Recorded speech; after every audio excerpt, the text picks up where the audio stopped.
Hello everyone, welcome to my YouTube channel. This is Maria. आज हम लोग lecture में कौन सा कवर करने वाले हैं? आज हम लोग पढ़ने वाले हैं प्रोपोर्शन। अगले लेक्चर में हम लोगों ने क्या पढ़ा था? रेशियो। ओके, तो देखते हैं फिर प्रोपोर्शन क्या होता है, कैसे यूज़ होता है, उसके सम्स कैसे करेंगे हम आज इस लेक्चर में कवर करते हैं। ओके, तो देखो प्रोपोर्शन होता क्या है। रेशियो हम लोगों ने कवर कर लिया था, जैसे ये इसमें लिखा है 12 kg रेशियो 15 kg। ठीक, तो इसको सिंपलेस्ट फॉर्म में हमने चेंज कर लिया 4:5। ये सब पिछले लेक्चर में पढ़ा चुके हैं रेशियो वाला। अब इसको देखो 360 रेशियो 450, इसको भी हम सिंपलेस्ट फॉर्म में चेंज करेंगे तो 4:5, यानी ये दोनों बराबर हैं तो इक्वल रेशियो है। इक्वल रेशियो, अब अगर हम इक्वल रेशियो को फिर से अगर रेशियो में लिखें तो क्या होगा? वो प्रोपोर्शन कहलाता है। तो लेकिन प्रोपोर्शन का सिंबल अलग होता है। देखो, an equality of two ratio is called proportion. ये दो रेशियो का इक्वलिटी यानी दोनों इक्वल हैं, तो an equality of two ratio is called proportion, उसे प्रोपोर्शन कहते हैं। ओके, देखो देखो साफ साफ लिखा है, if two ratio are equal, अगर टू रेशियो इक्वल हैं तो प्रोपोर्शन में हैं, they are in proportion. If two ratio are not equal, अगर इक्वल में नहीं है तो वी से हम कह सकते हैं कि वो प्रोपोर्शन में नहीं है। ओके, तो देखो सिंबल में हम कैसे यूज़ करते हैं। देखो ए रेशियो बी, ठीक, ये रेशियो हो गया 1 रेशियो, फिर सी रेशियो डी। अब ये दोनों इक्वल हैं तो ये प्रोपोर्शन में है, तो प्रोपोर्शन का सिंबल ऐसे लगता है। देखो प्रोपोर्शन का सिंबल ऐसे लगेगा, सब लोग ध्यान से देख लो। रेशियो का सिंबल में 2 होता है और प्रोपोर्शन में पास पास चार पॉइंट रख सकते हैं, तो उसे प्रोपोर्शन बोलते हैं। ठीक, अभी हम फॉर्मूला पढ़ेंगे कैसे होता है। जब से हमने बताया A ratio B proportion C ratio D, तो हमने बताया कि अगर ये दोनों रेशियो इक्वल होंगे तो ये प्रोपोर्शन में होंगे, तो हम लिख सकते हैं A ratio B equal C ratio D. अब ये दोनों इक्वल आ जाएंगे तो ये हमारा होगा किसमें? प्रोपोर्शन में।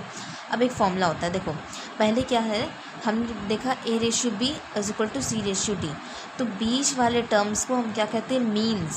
मीन्स या मिडल टर्म। ये बीच में है तो इसको मीन्स कहेंगे या मिडल टर्म, और किनारे साइड वाले को एक्सट्रीम्स। ठीक, ए और डी क्या हो जाएंगे? एक्सट्रीम्स। फॉर्मूला क्या बनता है? फॉर्मूला बनेगा प्रोडक्ट इन दोनों का मल्टीप्लाई करेंगे, ए और डी का, एक्सट्रीम्स का और मिडल टर्म का। तो product of extreme is equal to product of means या मिडल टर्म। देखो इस लेक्चर में कुछ नहीं है, पिछले लेक्चर में हमने कवर किया था रेशियो। रेशियो का सिंबल कैसे था?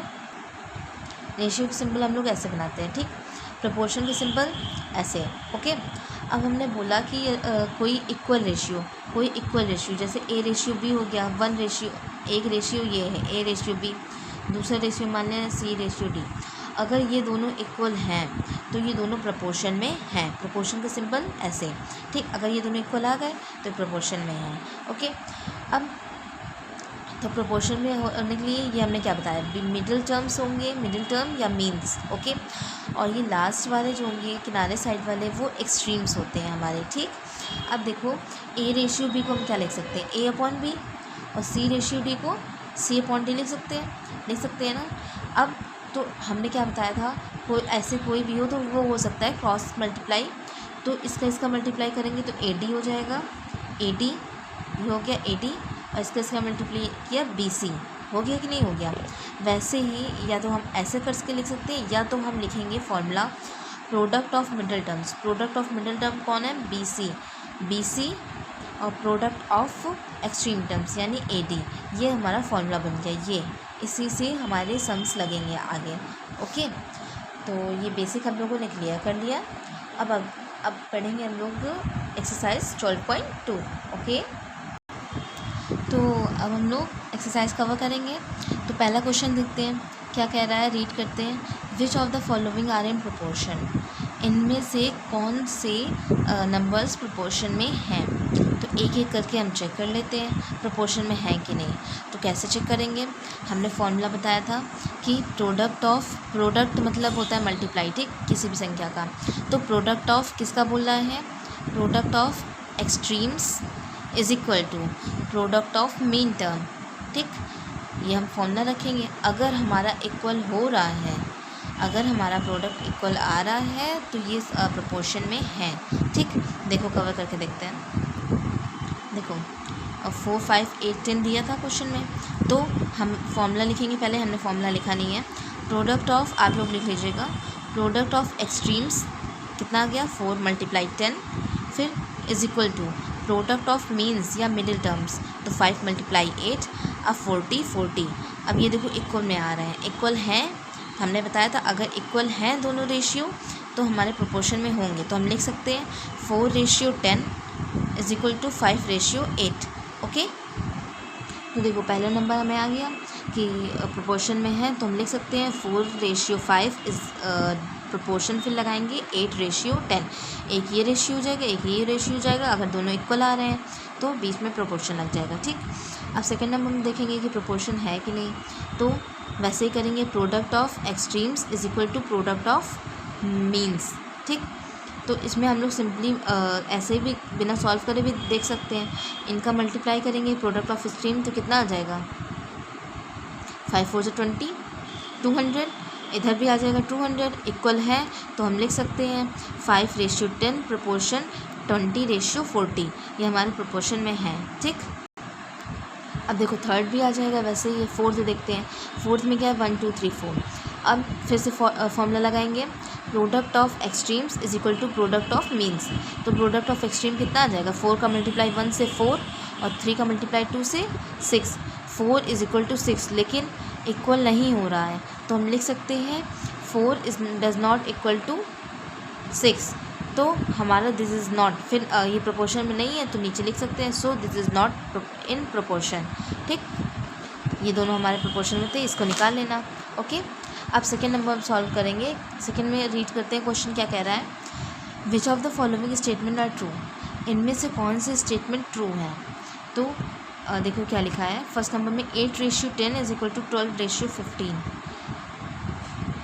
इसमें बोल रहा है दोनों रेशियो इक्वल हैं, तो इक्वल होंगे तो प्रोपोर्शन में होंगे।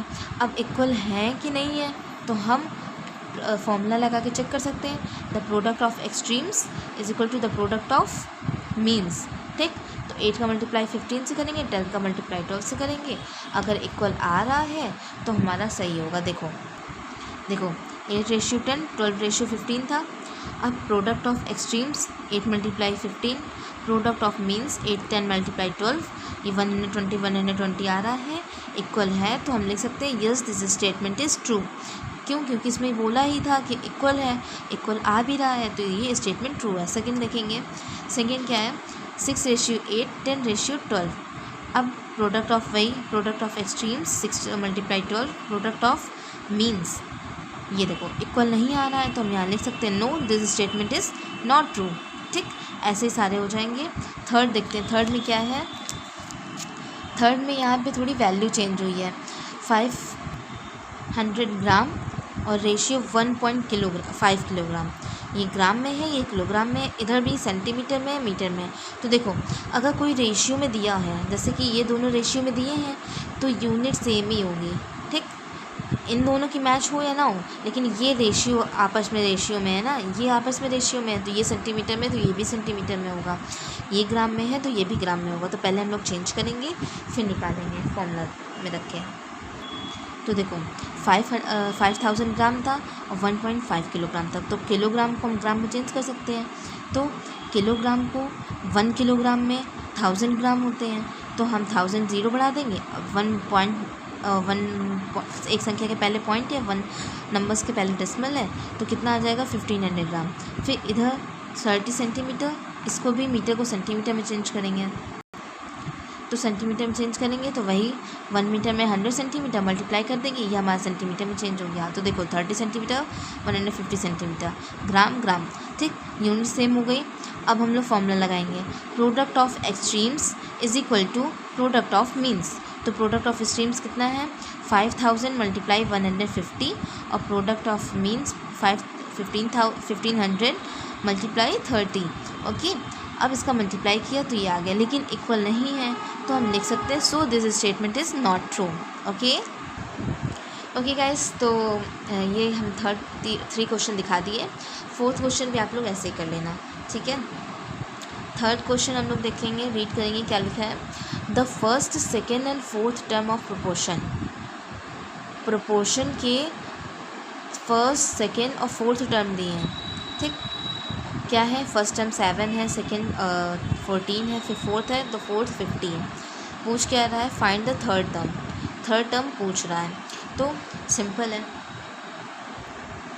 क्यों सिंपल है, क्योंकि हम लोग पहले प्रोपोर्शन देख चुके हैं। प्रोपोर्शन में 4 टर्म्स होते हैं, 2 रेशियो में होते हैं और बीच में प्रोपोर्शन में होता है। तो फर्स्ट जो होता है ये 7 है, सेकेंड टर्म दिया है 14, फोर्थ टर्म इतना दिया है, थर्ड निकालना है। तो हम मान लेते थर्ड x, ठीक, फिर हम निकाल लेंगे जो फॉर्मूला लगा के।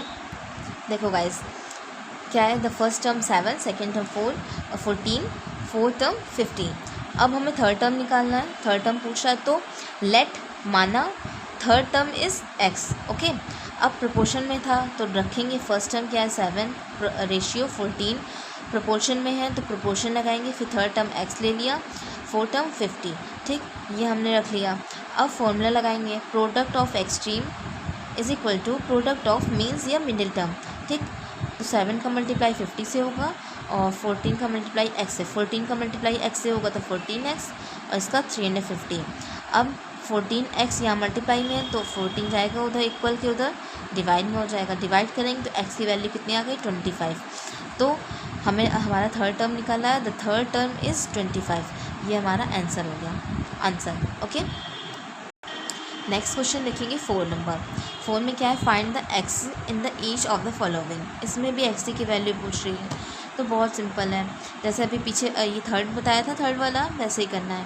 क्या थर्ड वाला बताया था, अभी ये भी बताया था, कुछ नहीं है।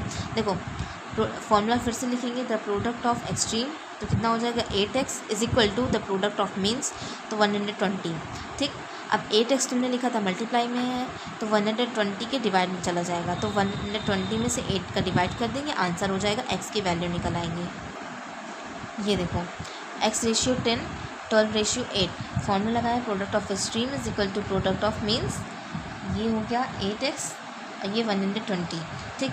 अब x है, ये 8 मल्टीप्लाई में है, इक्वल के उधर जाएगा तो डिवाइड में हो जाएगा, x की वैल्यू कितनी आ गई 15। ओके गाइस, चलो 4th नंबर भी हो गया। सबको तो बहुत इजी लग रहा होगा, रेशियो ज़्यादा इजी था कि क्वेश्चन, चलो जो भी इजी लगा हो सारा ही इजी है।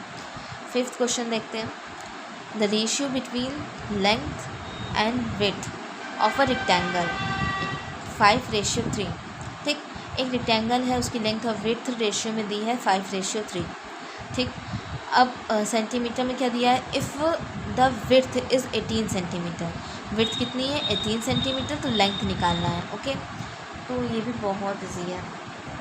तो देखो पहले क्या दिया था, length and width of a rectangle, rectangle की लेंथ और विड्थ कितनी दे दी थी 5:3, विड्थ कितनी दी थी 18 सेंटीमीटर, लेंथ हमें निकालनी थी, ठीक। तो हम लेंथ को क्या मान सकते हैं, लेंथ को x मान सकते हैं, late length is x, okay. अब देखो रेशियो क्या बनेगा 5:3, 5:3 तो पहले से था, ठीक, इज इक्वल टू लगाएंगे। हमने बताया था कि प्रोपोर्शन वाली बात हो रही है, तो वैसे भी प्रोपोर्शन में 2 रेशियो अगर इक्वल हैं तो वो प्रोपोर्शन में होंगे, तो 1 रेशियो तो ये हो गया, तो 5:3 इज इक्वल टू लगाएंगे।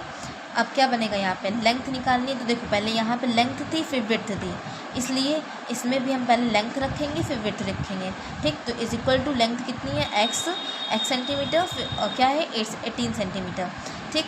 अब ये हमारा रेशियो बन गया। अब इसमें हम फॉर्मूला लगाएंगे, क्या फॉर्मूला लगेगा, product of extremes, product of extreme is equal to product of means, ठीक। तो देखो प्रोडक्ट ऑफ एक्सट्रीम कितना आ जाएगा 18:5 और प्रोडक्ट ऑफ एक्सट्रीम 3 × x, ठीक। अब 5 अब क्या करेंगे 15 × 8 90 आ गया। अब 90 में से 3 का उधर जाएगा तो डिवाइड हो जाएगा, x की वैल्यू कितनी आ गई 30, तो x क्या था लेंथ, तो कितनी आ गई लेंथ इज़ 30 सेंटीमीटर, ये हमारा आंसर हो गया, ओके। चलो नेक्स्ट क्वेश्चन देखेंगे, ये एक्सरसाइज कंप्लीट होने वाली है, 2 क्वेश्चन बचे हैं, ठीक है। रेशियो हमने पीछे समझा दिया था, अगर आप लोग को चाहिए रेशियो तो मेरी प्लेलिस्ट में जाके देख लीजिए, ठीक है। चलो 6 number, an electric pole cast a shadow of 15 metre when a tree 16 metre high cast a shadow of length 10 metres. Find the height of electric poles. क्या कह रहा है इसमें? An electric pole cast a shadow. Electric pole है, उसकी shadow की वो length कितनी दी है? 15 मीटर। फिर आगे दिया है when a tree 16 metre high cast. अब देखो इसमें दिया था इलेक्ट्रिक पोल की शैडो की हाइट, ठीक। अब इसमें क्या दिया? When a tree 16 metre high. Tree की हाइट कितनी है? 16 metre. Cast a shadow of length, और ट्री की जो शैडो बन रही है उसकी कितनी लंबाई है? 10 मीटर्स। उसकी कितनी लेंथ है? 10 मीटर। और अब इसमें पूछ रहा है हाइट ऑफ इलेक्ट्रिक पोल। क्या पूछ रहा है? Height of electric pole. Height of electric pole पूछ रहा है। हाइट और इलेक्ट्रिक पोल की शैडो दी हुई है, एक ट्री है उसकी हाइट दी हुई है, और लेंथ, वो शैडो की लेंथ दी हुई है, ठीक। तो हम निकालेंगे कि इलेक्ट्रिक पोल की हाइट। ओके, तो देखो इसको हम लिखेंगे कैसे? रेशियो के फॉर्म में। पहले क्या दिया है? इलेक्ट्रिक पोल, इसमें क्या है? इसमें देखो पहले हाइट ऑफ ट्री दिया है तो क्या हो जाएगा? 16। फिर लेंथ दिया किसकी? शैडो की, तो 16:10। अब इसमें हाइट रखी गई है, पहले इसमें हाइट रखी गई है, फिर शैडो आई है, तो इसमें भी पहले हाइट आएगी। हाइट क्या मान लेंगे हम? x, तो x/15 हो जाएगा। इसका बनेगा x/15 और इसका बनेगा 16:10, ठीक। उसको फिर हम सॉल्व कर लेंगे। देखो an electric pole cast shadow कितनी है? 15 मीटर। ट्री की हाइट 16 मीटर हाई, और ट्री की शैडो कितनी है? 10 metres. The height of electric pole पूछ रहा है, तो हम मानेंगे लेट, हम वो सपोज करेंगे क्या? Let the height of electric pole is x, ठीक। तो हमने क्या बताया कि रेशियो में हो जाएंगे। क्या हो जाएंगे? ये पहले क्या था? ट्री की हाइट, फिर शैडो की हाइट, ट्री की हाइट, फिर ट्री की शैडो की हाइट। तो रेशियो में यही तो होता है। दिए यहाँ हाइट ऑफ ट्री, फिर रेशियो रहता है शैडो ऑफ ट्री।